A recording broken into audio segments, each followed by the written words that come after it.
He stood there in the dead of night, puffing on a thick, imported cigar, while he watched his men dump barrels of toxic black sludge straight into the only clean water well for miles. He actually smiled, thinking he had just destroyed the lifeline of an entire poor village just to pave over their land and build a VIP helipad for his luxury resort. He wanted them gone. He wanted them desperate.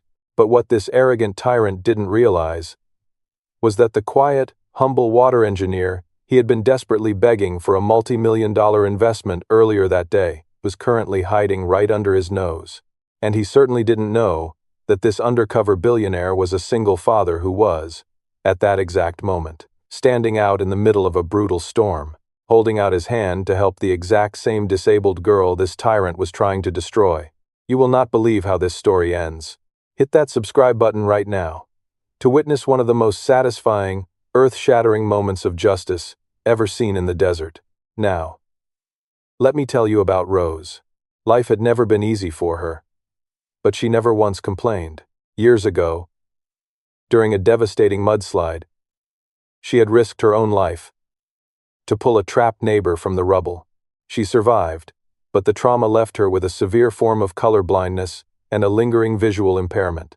Her world was mostly blurred shapes and muted shades of gray, but losing part of her sight only made her other senses incredibly sharp. She could feel the faint moisture in the dry desert wind.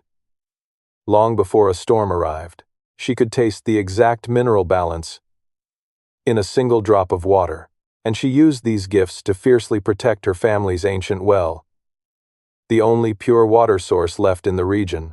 Every single day, she knelt in the hot sand, carefully cultivating a rare strain of drought-resistant grass. She had this beautiful dream of covering the barren desert in green, creating an oasis that could provide food and income to care for her bedridden mother and her frail, elderly father. But her peaceful life was shattered when the local real estate tycoon set his greedy eyes on her land. He didn't care about the ancient well or the drought-resistant grass. He only saw a flat, perfect plot of land for his helicopter pad. He started showing up at her home uninvited, bringing his intimidating thugs to terrorize her family.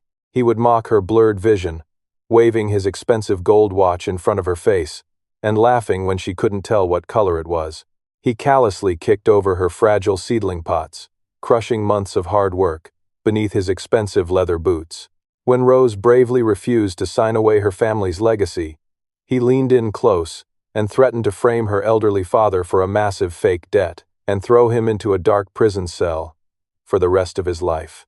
It was pure, unfiltered cruelty against someone who was already fighting so hard just to survive.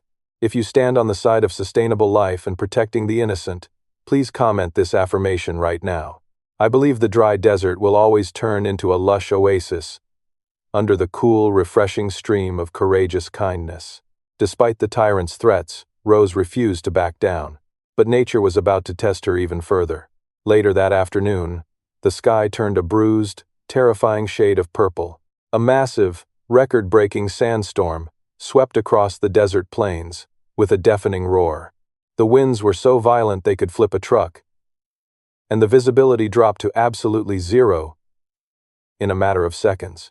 Out in the middle of this chaotic wasteland, a sleek luxury off-road vehicle lost control and rolled over into a ditch. Inside that wrecked car was Henry. Henry wasn't just anybody. He was a billionaire CEO who owned the largest clean energy and water filtration corporation on the planet. He had brought his little daughter on a field trip to survey the region, completely unaware that the storm would hit this hard and this fast. Now, they were trapped in the freezing, howling darkness, coughing on the thick dust, terrified that nobody would ever find them in time. But out in the raging storm, a small, fragile figure was moving through the blinding sand. It was Rose. She couldn't see the crashed car, but she didn't need to. Her highly tuned ears caught the faint sound of metal scraping against rocks, and her hands felt the unnatural heat radiating from the wrecked engine.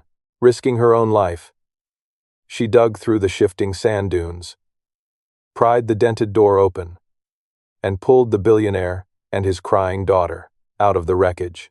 She guided them step by step through the blinding storm, using her intimate knowledge of the desert floor to lead them safely to her family's reinforced underground shelter. Once inside, safe from the roaring winds, she immediately grabbed a blanket and wrapped it tightly around Henry's shivering daughter. She didn't have much to offer, but she quickly prepared 2 bowls of warm, thermal-dried vegetable soup. She carefully handed the steaming bowls to the strangers, her gentle hands finding theirs in the dim light. Henry sat there, utterly speechless. He watched this legally blind orphan, living in absolute poverty, give away her last bit of warm food to a child she had never even met. The pure, selfless kindness of her actions deeply warmed the single father's heart. If you believe that the bravest souls are often found in the darkest storms, please write this down in the comments. I believe the dry desert will always turn into a lush oasis, under the cool, refreshing stream of courageous kindness. Henry didn't reveal his billionaire status. He introduced himself simply as a maintenance worker passing through, but his sharp eyes noticed everything. He saw the tyrant's aggressive eviction notice nailed to the wall. He heard the agonizing cough of Rose's mother in the next room, and he smelled the faint, unnatural chemical odor drifting down from the well outside. Henry knew exactly what was happening, and a quiet, terrifying anger began to boil inside him. While the storm still raged outside, Henry stood up, telling Rose he was just going to step out and secure the well cover so it wouldn't blow away. But the moment he stepped into the biting wind, his demeanor completely changed. He wasn't a stranded victim anymore. He pulled a set of highly advanced, miniaturized infrared cameras and water toxicity sensors from his heavy tactical jacket. Moving with incredible precision, he quietly planted the devices in the rocks around the well and submerged the sensors deep into the water supply. These weren't ordinary cameras. They were directly linked to his corporation's private satellite network, recording every single movement and transmitting the data straight to the National Environmental Police. The trap was officially set. He slipped back into the shelter, shaking the sand from his coat, offering Rose a reassuring smile. She had no idea that the quiet man sitting across from her was about to bring the entire wrath of a global empire down upon the people who had hurt her.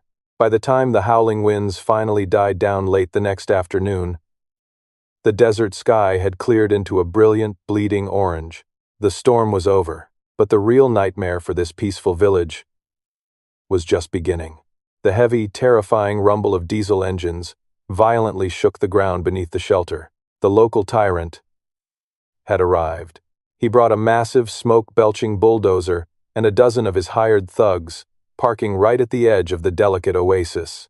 He wasn't waiting for a signature or a legal eviction notice anymore. He wanted to flatten the ancient well and bury Rose's fragile seedling pots right in front of her face, just to prove a point. Rose stepped out of the underground shelter, her hands trembling slightly in the cool evening air. She desperately tried to stand between the heavy machinery and her family's sacred land, her blurry vision struggling to make out the massive metal blade of the bulldozer. The tyrant just laughed, stepping out of his luxury truck with a disgustingly smug grin on his face. He walked right up to her, mockingly waving his heavy gold ring in front of her legally blind eyes. He told her she was an entirely worthless, broken girl who was stupidly standing in the way of a multi-million-dollar paradise. He signaled the driver to crush the first row of her carefully grown grass, laughing as years of hard work were instantly destroyed. When Rose tried to run forward to stop them, the tyrant raised his heavy hand, ready to shove the disabled girl violently into the dirt, but his hand never made it. A strong, fiercely calloused grip caught his wrist mid-air, stopping him completely dead in his tracks.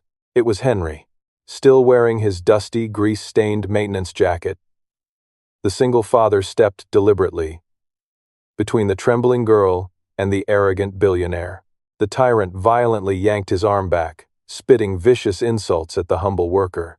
He demanded to know who this filthy nobody thought he was, threatening to bury him right alongside the well. But Henry didn't flinch. He didn't even raise his voice. He simply reached into his pocket and pulled out a sleek, encrypted satellite phone. Right at that exact second, the tyrant's own cell phone started ringing frantically from inside his truck. It was his lead financial advisor. Calling in absolute panic, the tyrant answered the call, ready to shout. But his smug smile instantly collapsed. Every single drop of blood drained from his face as he listened to the voice on the other end. His global investment fund had just been completely liquidated, without warning. His massive green energy contract was permanently canceled, and worst of all, federal environmental authorities had just received crystal-clear infrared footage of his men dumping toxic chemical sludge into a federally protected water source. The phone slipped from his trembling fingers, hitting the sand with a dull thud. His knees suddenly went weak. He looked up, staring in absolute suffocating horror, as Henry slowly unzipped his dirty canvas jacket. Beneath the rough exterior was a tailored, pure silk dress shirt and a limited edition watch that only the absolute elite could ever afford to wear. The realization hit the tyrant like a physical punch to the throat. The powerful, untouchable CEO he had been desperately begging for money all year was the exact same man he was trying to bully right now. Before the tyrant could even fall to his knees to beg for mercy, the deafening roar of helicopter blades shattered the desert silence. 3 massive corporate helicopters, bearing Henry's global company logo, descended rapidly from the sky. They were closely followed by heavily armored federal police vehicles tearing across the dunes. Officers swarmed the property with their weapons drawn, immediately slapping heavy steel handcuffs on the crying, pathetic tyrant. He was read his rights for environmental terrorism and the brutal exploitation of a disabled citizen. He was dragged away in complete disgrace, sobbing uncontrollably as he lost his freedom, his fortune, and his twisted pride in a matter of seconds. As the dust settled from the helicopters, the terrified villagers slowly came out of their homes, cheering loudly as they realized their land was finally and permanently safe. But Henry wasn't paying attention to the cheering crowd. He walked slowly over to the ancient well, gently kneeling down next to Rose. Underneath the stunning, vibrant glow of the desert sunset, the billionaire gently took her dirt-stained hands in his. He didn't care about her blurred vision, her torn clothes, or her empty bank account. He only saw the incredibly brave, selfless woman who had risked everything to save him and his little girl. Right there in the sand, he reached into his pocket and pulled out a delicate, beautiful ring, woven from the very same drought-resistant grass she had been fighting so hard to protect. He looked up at her with tears in his eyes and asked her to share her beautiful, resilient life with him forever. The greatest blessing had finally been delivered by the universe to someone who truly deserved it. If you believe the greatest blessings are always given to those who protect the innocent, I believe the dry desert will always turn into a lush oasis under the cool, refreshing stream of courageous kindness. Today, the toxic sludge has been completely and safely cleared from the ancient well. The village is thriving with clean water, and Rose is no longer struggling in the harsh dirt. She is now the official director of the National Desert Greening Project for Henry's global empire. Together, they are turning the barren wasteland into a lush paradise, proving that true wealth isn't found in a bank account. It is found in the purity of a kind heart. Let your heart always overflow with the cool, refreshing water of genuine kindness. Hit that subscribe button today to receive even more stories that will warm millions of souls.